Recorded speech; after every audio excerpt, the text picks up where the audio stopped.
que tiene, digamos, estructuras muy básicas, que es lo que va a comenzar a diferenciarse en las distintas líneas. Si se fijan, este mieloblasto tiene nucleolos. Este mieloblasto tiene un núcleo que ocupa más del 90% de la célula y tiene un citoplasma bastante pequeño.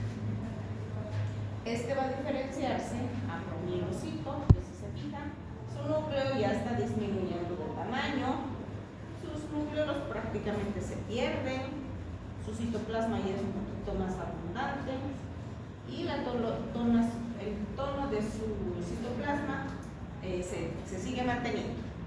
Ya para el mielocito, ya el núcleo comienza a tener una escotadura, ¿ves acá? Es una especie de entrada que tiene, porque tiene que comenzar a modificar su núcleo en la línea leucocitaria. Lo más importante es la conformación del núcleo, porque ese es el que le va a permitir el nombre más adelante. Y en el metamielocito, su núcleo ya está arriñonado. Hasta aquí son células indiferenciadas, que tienen ciertas características distintivas, sí, pero son células indiferenciadas. A partir del metamielocito, ya comienzan a diferenciarse en las tres líneas celulares: neutrófilos, eosinófilos y basófilos. Todos vienen de la misma célula. ¿Y cuándo se van a formar? Neutrófilos, basófilos y eosinófilos, cuando el organismo lo requiera. Esto es el requerimiento. Además de que existe el recambio por la caducación de la vida media de cada leucocito. A partir de aquí ya se van a diferenciar en linfocitos, en neutrófilos, basófilos y eosinófilos. Y vamos a empezar acá ya la maduración. Aquí comienza la maduración. Y si ustedes se fijan a esto, que ven que el núcleo ya está casi partido, se llama banda. Las bandas también son las mismas para las tres líneas celulares: neutrófilos, basófilos y eosinófilos. Es la misma. Y finalmente la maduración va a terminar en sangre periférica, porque hasta aquí es médula. Va a pasar a sangre periférica y a la célula terminada de madurar. En este caso es un neutrófilo. Los neutrófilos tienen la característica de tener un núcleo trilobulado que se conecta a través de bandas de cromatina. Y a partir de la célula promielocítica ya comienzan a formarse los gránulos. Gránulos que tienen lisosimas, que tienen enzimas. ¿Por qué? Porque el objetivo de los leucocitos es destruir, es eliminar la noxa. Entonces los gránulos van a terminar de madurar. ¿Por qué se llama neutrófilo? Porque su citoplasma no tiñe con ninguno de los tintes, es neutro. Entonces acá tenemos al endocitoblasto, tenemos a la célula progenitora madre mielomonocítica y a la célula madre progenitora linfocítica. Esta célula va a diferenciarse en mieloblasto, y de aquí van a salir las tres líneas celulares que se llaman granulocitos. ¿Por qué se llaman granulocitos? Porque su citoplasma contiene gránulos. En su citoplasma existen estas estructuras que van a contener enzimas peroxidasas, lisosomas y lisosimas. Van a contener sustancias cuyo objetivo principal es eliminar a las bacterias, a los virus y a todo lo que se conoce. Y del monoblasto, que se va a diferenciar a monoblasto, promonocito, monocito y finalmente mi macrófago. ¿Ven?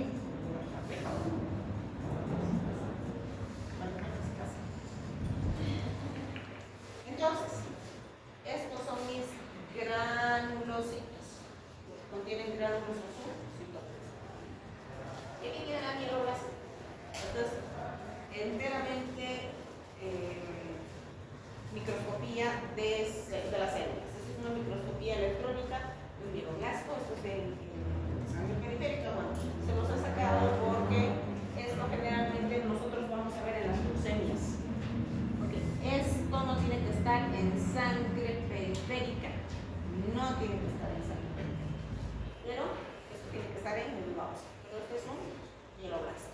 Este es un promielocito. Fíjense la diferencia de tamaño del núcleo. Aquí tenemos al metamielocito, una diferencia en el núcleo, y a partir del metamielocito, el neutrófilo, el basófilo y el eosinófilo. Son las tres líneas que van a partir de esta célula. Y aquí tenemos a las bandas, que son células inmaduras de los granulocitos. Bandas de neutrófilos, bandas de basófilos, de eosinófilos y bandas de basófilos. Las tres líneas celulares tienen bandas.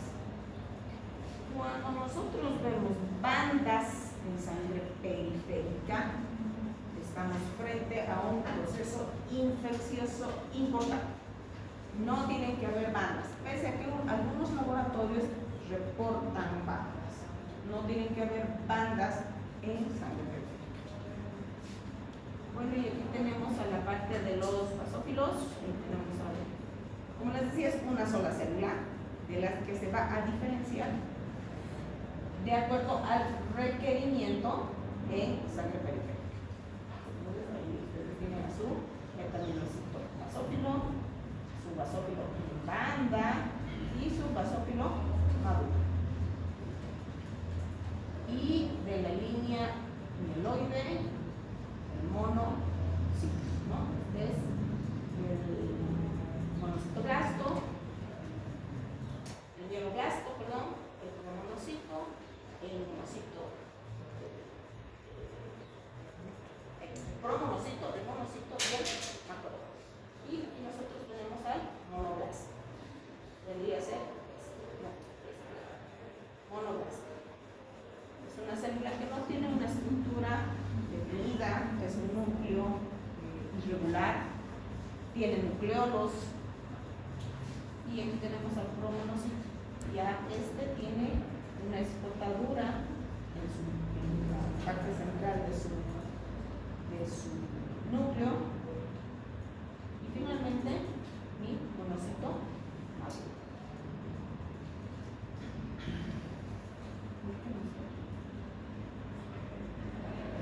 Esta más fácil.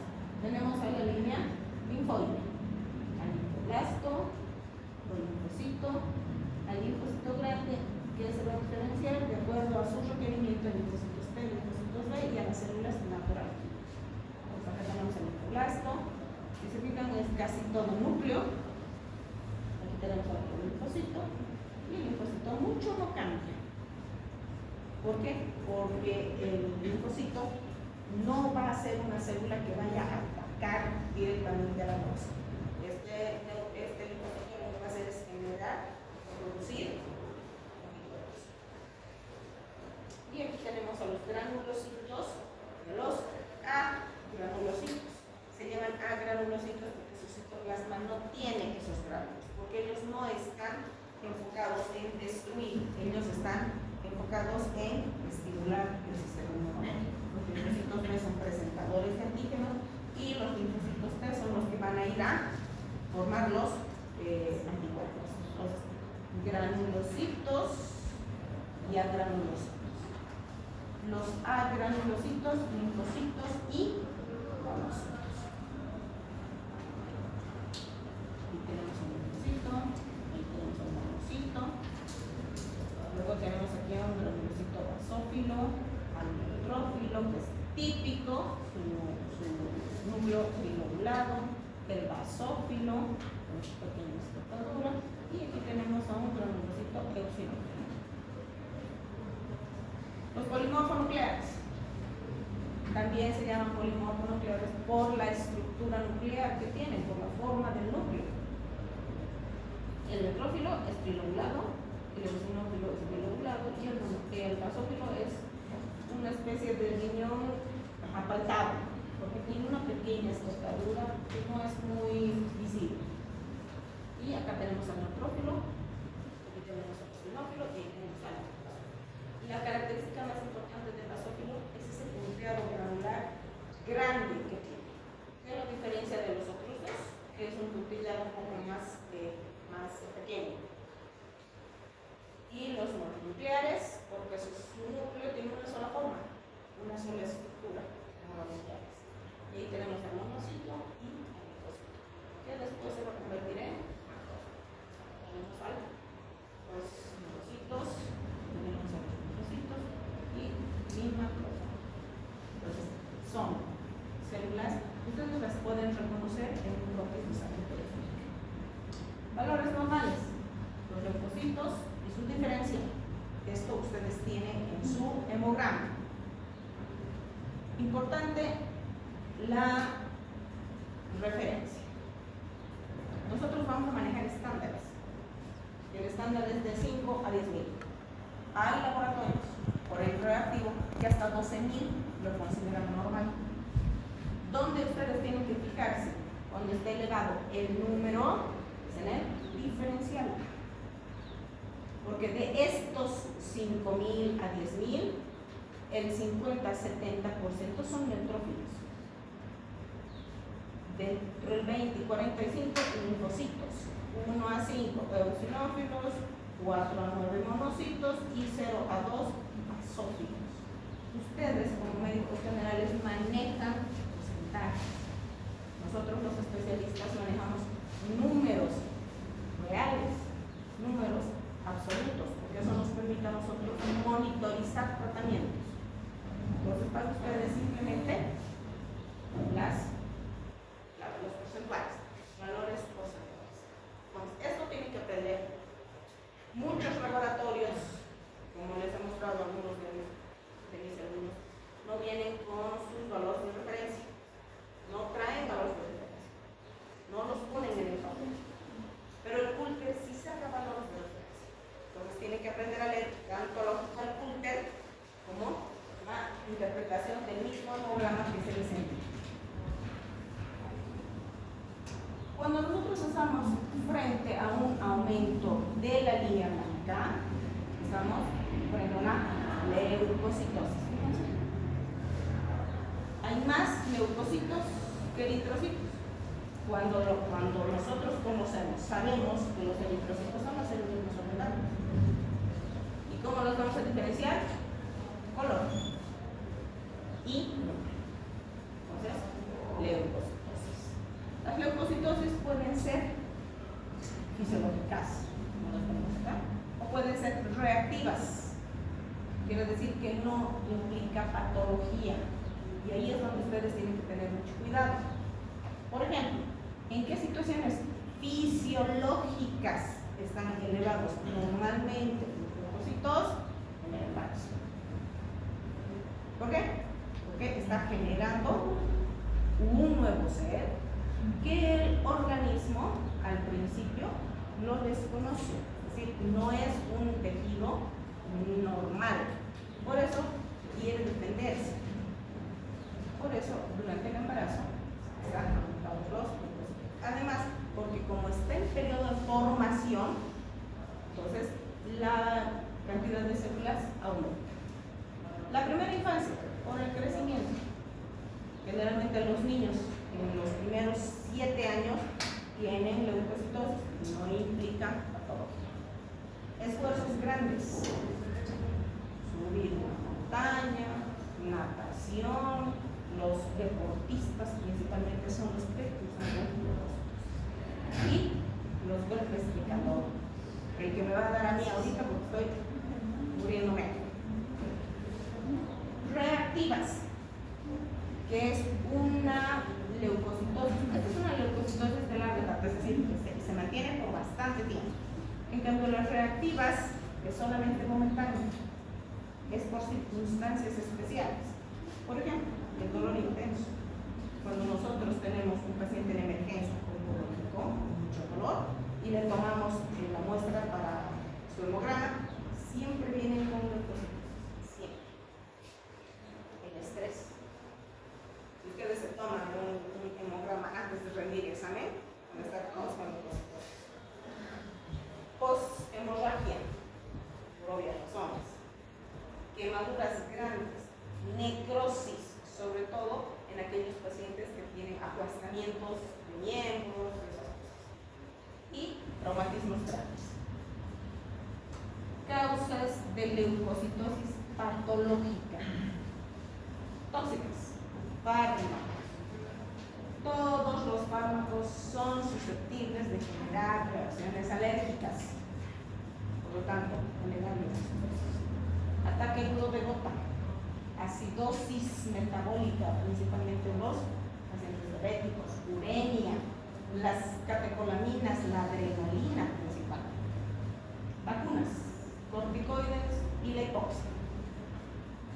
Luego tenemos a las neoplásicas, todas generan síndromes mieloproliferativos, mielodisplásicos, leucemia, linfomas, tumores sólidos, metástasis y la policitema. Y las infecciosas, que ustedes conocen bien, bacterianas, virales, micóticas, riquetes y las espirales. Aquí nosotros tenemos que hacer un alto, porque nosotros tenemos que aprender a disquisicionar qué es una leucocitosis patológica de una reacción leucemoide. La reacción leucemoide no es una neoplasia, es una reacción secundaria a una patología de base. Entonces, cuando yo me fijo en los leucocitos, veo que mis valores me dicen hasta 10.000, 12.000, digamos. Si dice 12.000 y mi diferencial es normal, mi valor de referencia está ajustado a mi reactivo. Si dice 12.000 con un aumento de los neutrófilos por encima del 70%, ahí yo voy a considerar un proceso inflamatorio, no infeccioso.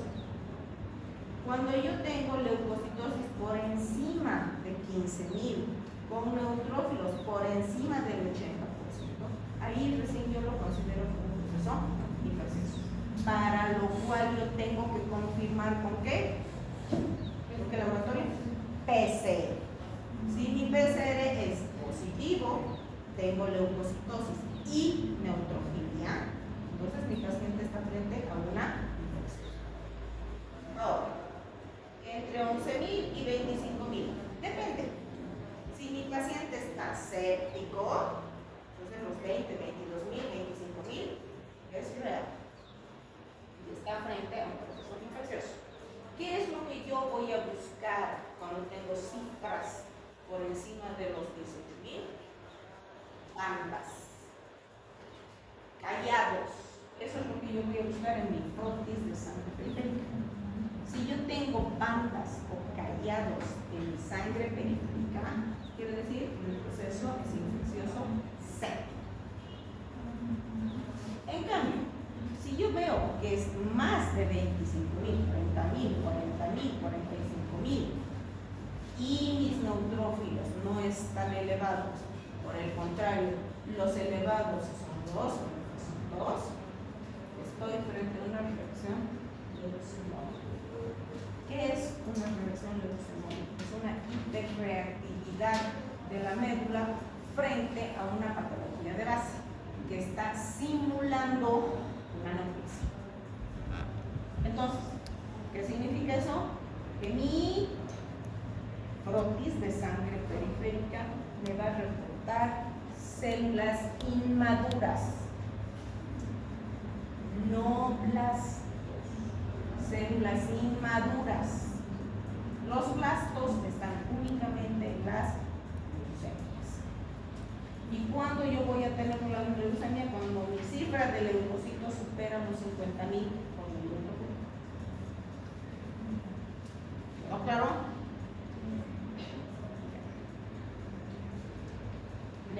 leucocitosis. ¿Sí? Muchos leucocitos. ¿Qué cosas voy a buscar yo aquí? Bandas hemocariatos. Eso es lo que me va a reportar mi hemograma. Lo mismo acá. ¿Sí? Tengo otra. Aquí, otra. Y aquí tengo mis eosinófilos y mis neutrófilos. Aquí están mis bandas. Casi todo esto son bandas. Reacción leucemia. Es decir, mis leucocitos elevados, aquí están con 29.000. Y yo me voy a fijar en mis neutrófilos que están con el 80%. Mis linfocitos con el 7%. Entonces, esto no les va a venir exactamente para todos igual. Cada paciente tiene una respuesta distinta frente a los acontecimientos. Pero basta que yo vea que tiene por encima de 25.000, esto es una reacción que me lo va a confirmar. Es nefrotis de sangre periférica. Efecto Rulox. Efecto Rulox.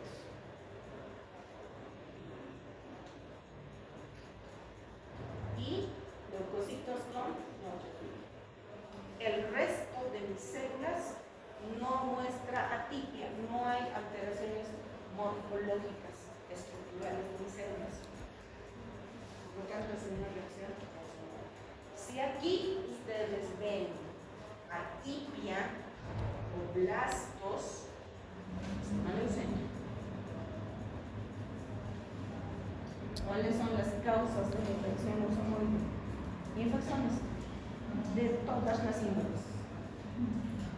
Neoplasias, todas las índoles.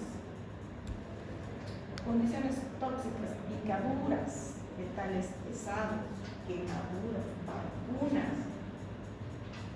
Durante la pandemia tenía la oportunidad de ver muchos pacientes con reacción leucemia.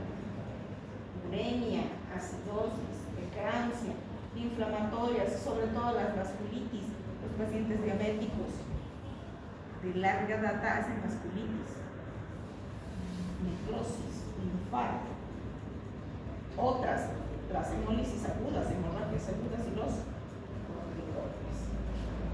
Todas estas circunstancias tengo yo que considerarla al momento de leer mi hemograma o al momento de considerar la interpretación de mi hemograma. Aquí está. Fíjense, ¿qué es esto? ¿Qué es esto? Esta es una banda. Esta es una célula indiferenciada. Aquí, estos son neutrófilos. Esta es una banda. Entonces, esto es lo que yo busco en mi sangre periférica. A diferencia de esto es una leucemia. ¿Qué voy a encontrar en mi sangre periférica? Porque es sangre periférica. Esto. Son blastos. Eso es lo que me va a aportar mi hemograma. Blastos. ¿Qué es? Blastos. Esto es una neutrófila. Blastos. Blastos.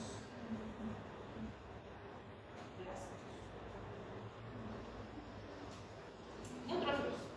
Los neutrófilos son la primera línea de defensa del organismo. Son los que van a estar a la expectativa de a ver en qué momento se produce una reacción inflamatoria. El solo hecho de que yo les dé un golpe en su dedo, neutrofilia. ¿Qué es una inflamación? Es un proceso inflamatorio. Son los primeros que van a acudir al punto de la inflamación. Son los más numerosos, 70%, más potentes y más efectivos que todos los otros granulocitos, primera línea de defensa, liberan pirógenos. Estos son los que nos ocasionan la fiebre. ¿Por qué? Una vez que engullen a la noxa, se autodestruyen, porque forman parte del contenido de la pus. Estos son los que van a liberar pirógenos. Contra infecciones bacterianas, actividad lítica y fagocítica. La neutrofilia, fase aguda de la inflamación. Por eso les decía, les golpeo su dedo y me van a hacer fase aguda. Infecciones, fármacos, tienen que tener mucho cuidado con los fármacos. Síndromes mieloproliferativos y neoplasias. Neutrofilia. Neutropenia, es lo contrario, no hay neutrófilos, no hay respuesta frente a la presencia de algún agente. Se denomina neutropenia. Esto se debe principalmente a tratamientos realizados, radioquimioterapia, básicamente, procesos serios. Paciente que ya está entrando en un síndrome urémico hemolítico o una sepsis, hacen neutropenias severas. Déficit de folatos y cobre. Se relaciona con el riesgo relativo de infección. Si yo tengo una neutropenia leve, todavía mi cuerpo puede combatir. Tengo una neutropenia moderada, ya le cuesta más a mi organismo recuperarse. Si tengo una neutropenia severa, lo que a ustedes les podría ocasionar un resfrío, al paciente con neutropenia severa lo mata, porque su cuerpo no puede responder frente a esa noxa. Y la neutropenia aguda se debe a una destrucción acelerada o a una producción deteriorada. ¿Cuándo voy a ver eso? Cuando yo administro radioterapia a mi paciente. La radioterapia quema, la radioterapia esteriliza receptores. Si mi paciente va a recibir radioterapia a algún parte o grandes fragmentos del organismo, se una por quemadura. Y la neutropenia crónica, producción reducida por secuestro esplénico, es decir, un hiperesplenismo o una esplenomegalia a condicionar a destruir grandes cantidades de células. Y tenemos uno, muchos cambios. Neutrofilia. Lo contrario, aumento de los neutrófilos. Ya hemos dicho, esto frente a un proceso infeccioso. Entonces, yo tengo que analizar mi neutrofilia desde todo punto de vista. Aquí vamos a entrar en lo que es desviación a la derecha. Cuando nosotros hablamos de desviación a la derecha, cuando estamos frente a un proceso infeccioso bacteriano. Por lo tanto, mis neutrófilos se van a disparar con glucositosis, evidentemente. Aumento del porcentaje de los polinucleares, principalmente neutrófilos, con aparición de neutrófilos jóvenes, cariatos y granulaciones tóxicas de sangre periférica, cuerpos de dolor.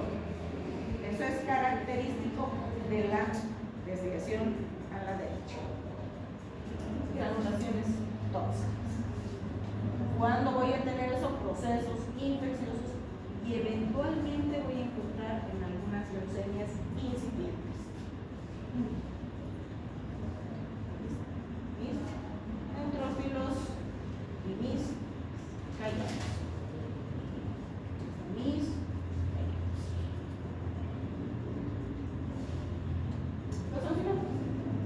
Los eosinófilos no les voy a decir que son los más relegados, pero son los de menor porcentaje, además de los basófilos. Los eosinófilos generalmente se alteran o se aumentan frente a un proceso alérgico o parasitario. Y ahí están mis eosinófilos. Reacciones alérgicas y parasitarias y representan del 1 al 5%. Esto también varía con el reactivo en cada laboratorio. Una eosinofilia vamos a encontrar cuando está por encima del 5% y con no necesariamente leucocitosis.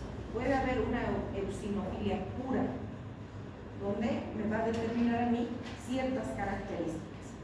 Leve, cuando se eleva entre 500 y 1000, bueno, esto para nosotros que manejamos números absolutos, entre 500 y 1000, que es aproximadamente entre el 5 y el 7%, el paciente es asintomático. Moderado, entre 1500 y 5000, ya estamos hablando por encima del 9%, 9, 10, 12%, y severo cuando estamos por encima del 20%, cuando son más de 5000, ¿no? Y eso ya determina una lesión orgánica por las citocinas generadas por la noxa que está ocasionando la leucemia. En el caso de los parásitos, por ejemplo, los parásitos liberan sustancias que estimulan la liberación de los gránulos de los eosinófilos. Afecta el corazón, pulmón, piel, sobre todo el sistema nervioso central, y podemos encontrarlo en leucemias y algunos linfomas, principalmente en los linfomas de células T, que son los linfomas cutáneos. Ahí vamos a ver eosinofilias severas de 20, 30, 40, 50%, que no necesariamente elevan leucocitos. Y ahí tenemos, ¿no? Los eosinófilos. Debería haber 1 y 6. Los basófilos. Esto generalmente se presenta en respuesta a un proceso inflamatorio o una vasodilatación. ¿Qué tienen los basófilos en sus gránulos? Histamina, que es la sustancia más importante. La histamina, ¿qué es lo que nos va a ocasionar? Primero, el enrojecimiento, y segundo, el dolor y el prurito. Entonces, cuando hay una eosinofilia, que se pasa. Respuesta inflamatoria y vasodilatación, infecciones virales, principalmente en la primera infancia, sarampión, rubiola y todas aquellas que son que salen ¿alergias? no, que salen ¿De ahí?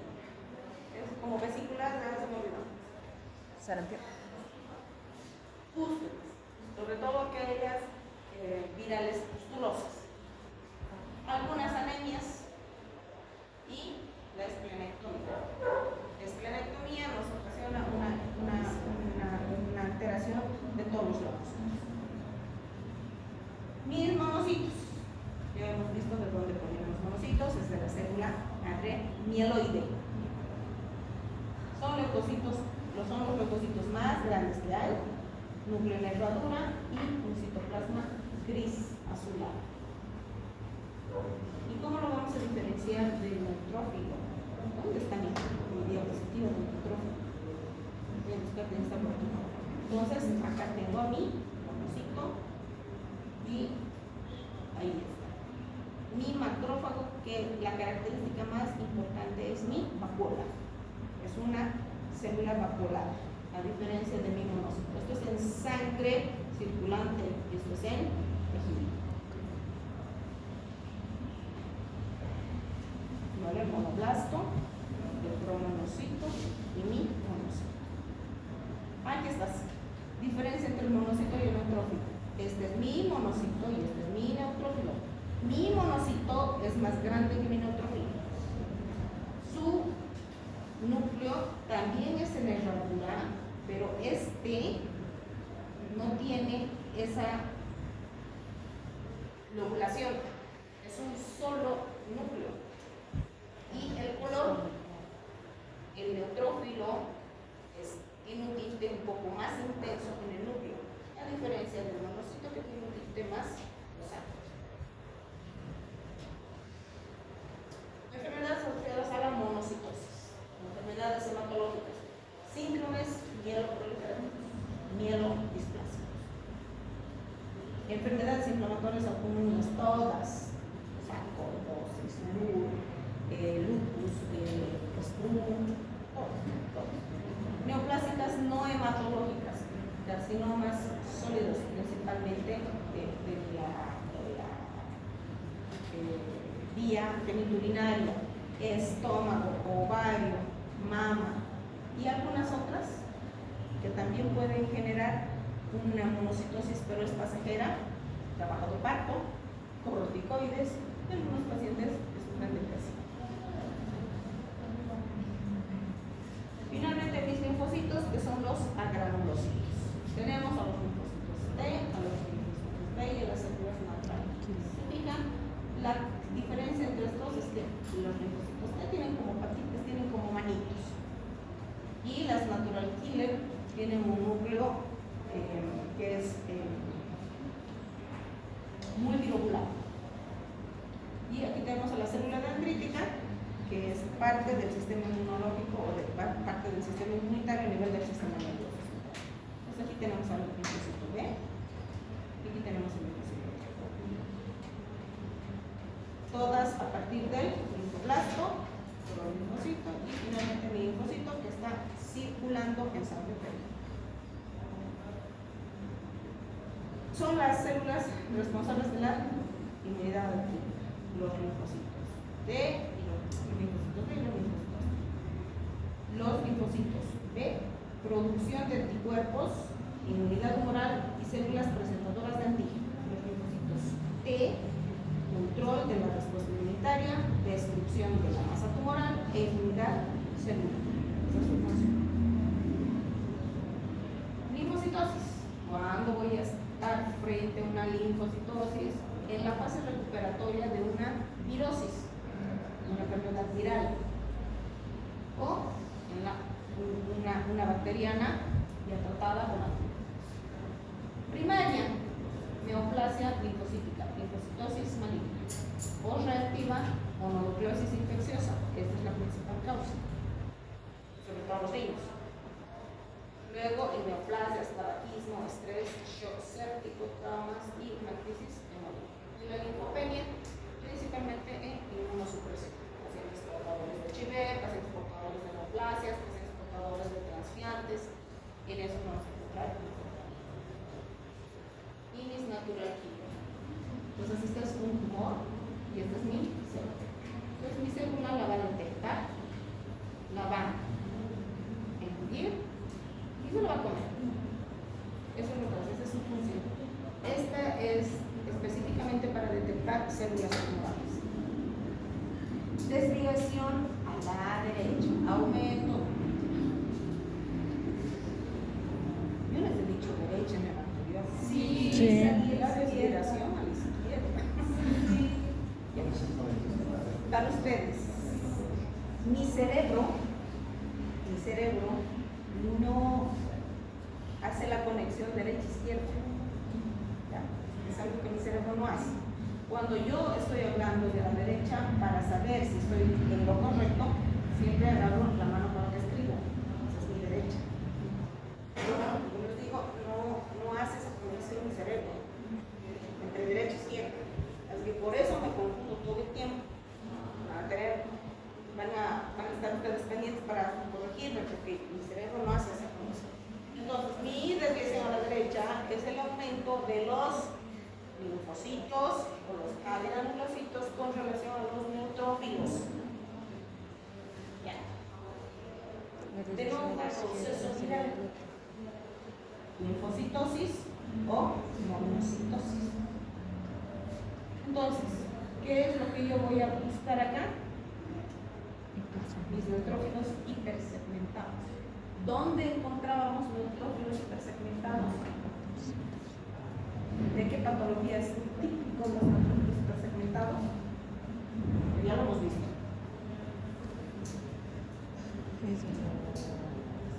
¿De dónde?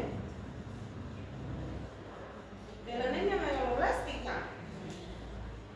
De la anemia megaloblástica por déficit de vitamina B12 o ácido fólico. Y a eso se llama macropolicitos. Por eso es lo que yo voy a ir a buscar en un proceso anémico, policitario. Entonces yo voy a encontrar una desviación a la derecha en un déficit de vitamina B2, principalmente déficit de vitamina B2. Entonces, aquí tenemos desviación a la derecha, presencia de formas hipermaduras. Esto son los neutrocitos segmentados, en algunos casos con gran tamaño, macropolicitos, se presenta en la megaloblastia. Otro dato más para que ustedes tengan en cuenta cuando vayan a interpretar su laboratorio. Cuando están frente a un déficit de vitamina B12, van a encontrar esto. Eso significa desviación a la derecha. Y la linfocitosis viral, vamos a encontrar esto, que se llama células de Down, que es propio de este virus, que es el virus del Epstein-Barr. ¿Dónde vamos a encontrarlos? En la mononucleosis infecciosa o en el citomegalovirus. Son células grandes,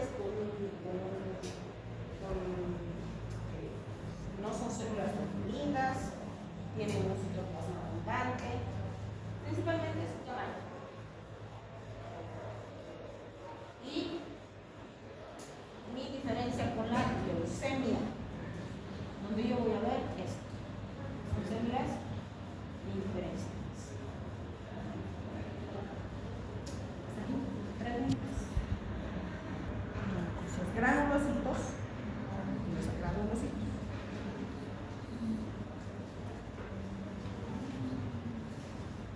Los granulocitos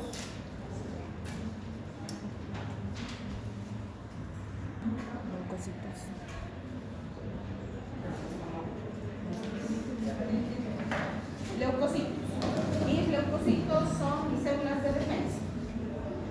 Tenemos a los granulocitos, a los agranulocitos. Los granulocitos neutrófilos son los más abundantes, la primera línea de defensa. 60 a 70%, algunos 75%. Aquí, cuando yo lea mi laboratorio, tengo que tener mucho cuidado con el porcentaje. Cuando yo lea el laboratorio, tenemos a los eosinófilos, no en importancia, sino en presencia, en número. Unos 5% y los basófilos. ¿Vale? 0.5 a 2%. Alguna literatura dice 1%, alguna otra literatura dice 3%. Vamos a dejar el 2% para ellos y para nosotros. Entonces yo tengo que manejar estos porcentajes para poder interpretar el laboratorio. Mis granulocitos son los leucocitos que van de 20 a 35% y mis monocitos que van de 1 a 9%. Entonces, cuando yo tengo leucocitosis de 5 a 10.000 milímetros cúbicos, cuando yo tengo un aumento de mis leucocitos, 15.000 milímetros cúbicos, yo no me quedo con esto. Tengo que investigar esto. ¿La causa? Si mi porcentaje de neutrófilos también está aumentado, del 70%, estoy frente a una inflamación aguda antes de determinar si tiene infección. Porque yo veo a mi paciente y yo no sé si tiene infección. Simplemente estoy viendo un laboratorio. Entonces, si estoy frente a esto, no le voy a chantar antibióticos sin motivo. Esto es un proceso inflamatorio. Tengo que confirmar que mi paciente tenga un proceso infeccioso. ¿Cómo lo voy a hacer? Solo laboratorialmente con PCR. Solo laboratorialmente. Porque si mi paciente viene, estoy solamente leyendo un laboratorio, lo voy a confirmar con el PCR, que si está por encima del 5%, es un proceso infeccioso. Y generalmente viene con 35, 45, 55, 70, hasta 100 unidades. Entonces, es un proceso infeccioso. ¿Qué es lo que yo tengo que hacer? Rastrear dónde está el proceso infeccioso. Está en pulmones, tracto intestinal, vía urinaria, piel, tejido celular. Tengo que buscar mi proceso. No le puedo chantar antibióticos con esto. No debo. ¿Por qué? Porque ya hemos visto que los antibióticos al principio sí tienen un buen efecto al reducir la cantidad de leucocitos para matar a la, digamos, a la gran parte de las bacterias, pero el resto del trabajo lo tiene que hacer el sistema inmunológico. Los antibióticos inmunosuprimen. Entonces, yo tengo que saber dónde está mi infección para atacar a mi proceso infeccioso. Para eso tengo que buscar a mi agente causal. ¿Cómo voy a hacer eso? Cultivo y antibiótico. Tengo que escoger el antibiótico que tenga un espectro reducido y sea específico para este agente causal. Por ejemplo, si tengo una celulitis en un paciente diabético, yo sé que mi celulitis está ocasionada por el estafilo aureus. Entonces daré un antiestafilocócico específico. ¿Para qué? Para que mi sistema inmunológico, esto, no se altere. Un desequilibrio aquí, complicado por todos lados. Entonces, una cosa es interpretar muy diferente. Si yo estoy frente a esta situación, estoy con una desviación a la izquierda. Como mi cerebro no procesa esa información, entonces tengo desviación a la izquierda.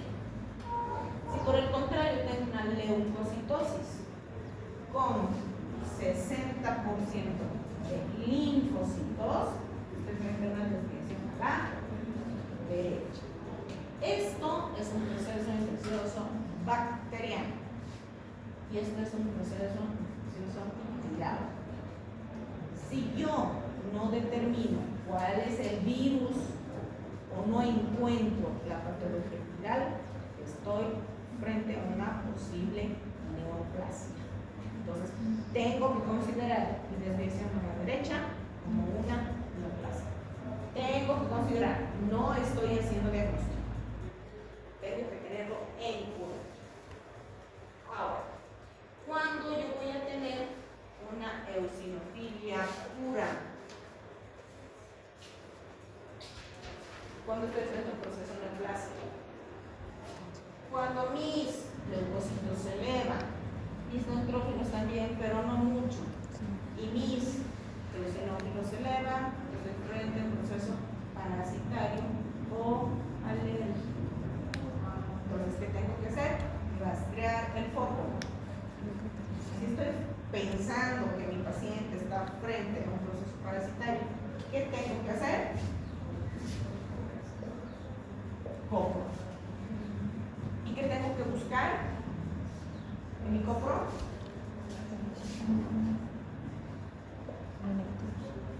Gusanos, porque solo los gusanos me van a ocasionar eosinofilia. Una ameba no me va a ocasionar eosinofilia. Una shigella no me va a ocasionar eosinofilia. Son gusanos lo que yo tengo que buscar, porque son los que migran hasta el pulmón y producen el síndrome de qué? Síndrome de Loeffler o Loeffler. Eso es lo que ocasionan los gusanos. Entonces tengo que rastrear mi causa. Si por el contrario mi paciente está frente a un proceso alérgico, tengo que investigar. Estará con una rinitis, estará con un sarpullido, será de contacto, habrá tomado algo, estará con ronchas. Tengo que examinar todas esas circunstancias, porque para eso una leucocitosis con eosinofilia no significa que yo tengo que dar antibióticos. ¿Qué tengo que dar? Antihistamínicos. Entonces, leucocitosis más eosinofilia no es antibiótico, porque estamos acostumbrados a eso, ¿verdad? ¿Cuánto tiene la leucocitis? Tiene 12.000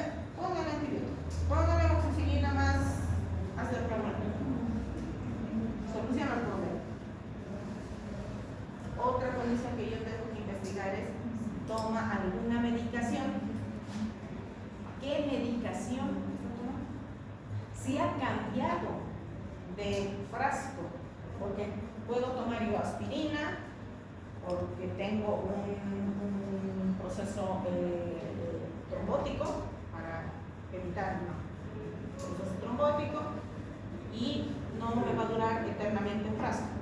Tendrá 500 tabletas un frasco, pero tengo que ir a comprar otro frasco. Son dos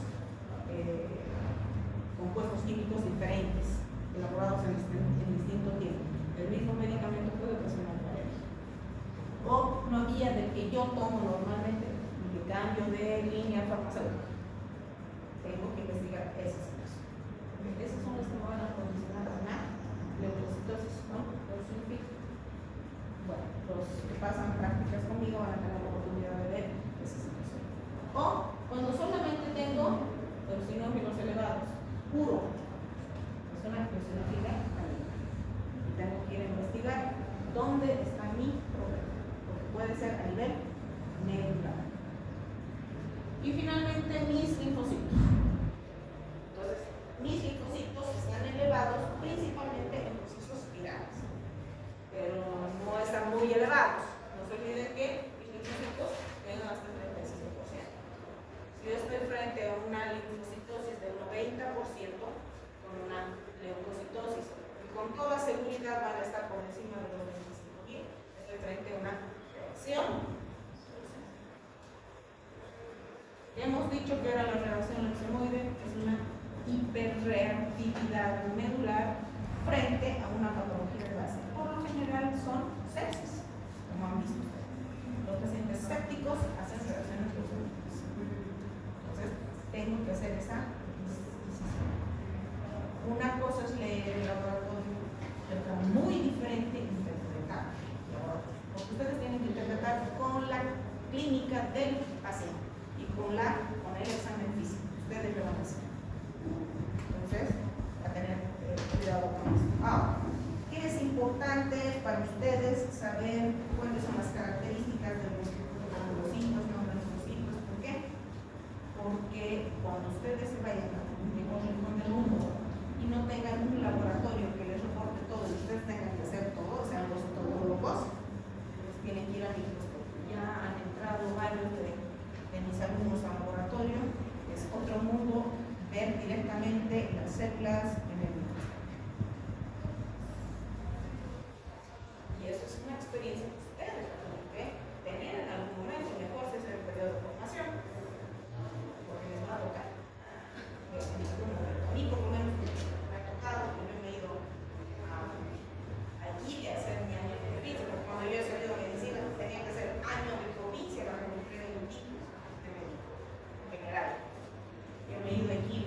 En el hospital éramos mi compañera, la odontóloga, la pediatra, el jefe médico y una licenciada. Es que la licenciada, creo que la auxiliar. Doctor, a las 3 de la mañana, doctora y un paciente en emergencia, venía por acá. Hemos ido a ver qué era lo que tenía, el paciente sangraba. ¿Y ahora qué hacemos? No está el laboratorista. El laboratorista era como oficinista. Estaba de 8 a 12 y de 2 a 4 de la tarde, 5. El resto, hay que hacer.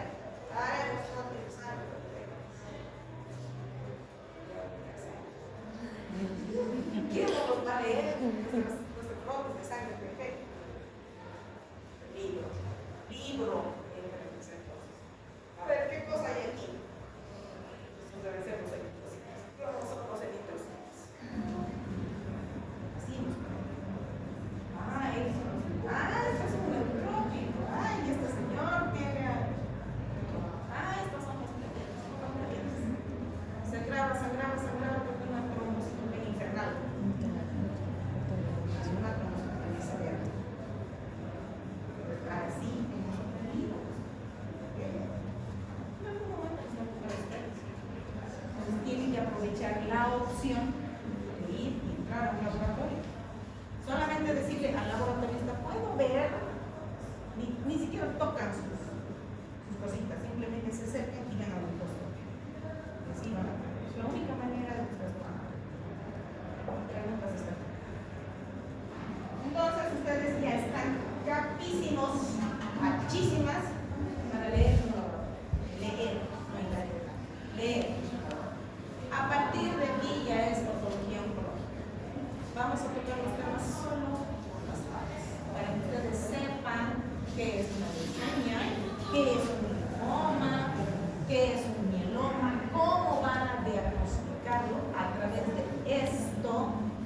Es un laboratorio simple, vulgar y correcto, porque aquí van a encontrar los datos que les van a orientar a qué es un linfoma, qué es una leucemia, y qué van a hacer ustedes, derivar a la especialidad que le conviene. No darle antibióticos, hacerle dar vueltas y vueltas y vueltas como las abejas o como las moscas, hasta que cuando llega al especialista ya nada se puede hacer. Ese es su trabajo. Mandarme a mi paciente con diagnóstico probable, no con diagnóstico definitivo, ustedes no van a hacer el diagnóstico definitivo. Para hacer el diagnóstico de cáncer, o es biopsia, o es aspirado y biopsia de la biopsia. No hay otra manera. ¿Preguntas hasta aquí? La siguiente clase, háganme casos clínicos. Ajá. ¿Me deben casos? Claro que sí. No presentamos como